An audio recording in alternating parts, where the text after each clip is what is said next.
Tribal schools have long been troubled, but the director of the Bureau of Indian Education told a congressional committee today that things will improve, even with funding cuts in the Trump administration's proposed budget. Not all lawmakers were buying that pitch, as Cronkite News reporter Ariana Bustos explains from our Washington bureau.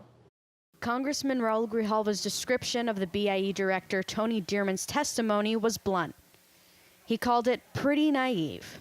For him to say that I'm excited about the fact that Trump cut our budget by 16%, to me made no sense. Grijalva said more cuts will only make a bad situation worse. We have a $1.3 billion backlog of repairs, of schools that aren't even connected to the internet and don't have access to the internet, and you also have the situation where they're in disrepair. But Congressman Todd Rokita said the problem isn't the money, but how that money is being used. The Indiana Republican agreed with Dearman that everyone has to live within their budget. While he respects tribal sovereignty, Rokita says the federal government shouldn't be afraid to step in and offer support to tribes. A lot of tribal communities absolutely want that, and I think they should have it. Then I find some tribal communities, frankly, we won't name names or anything like that, but I'd say no.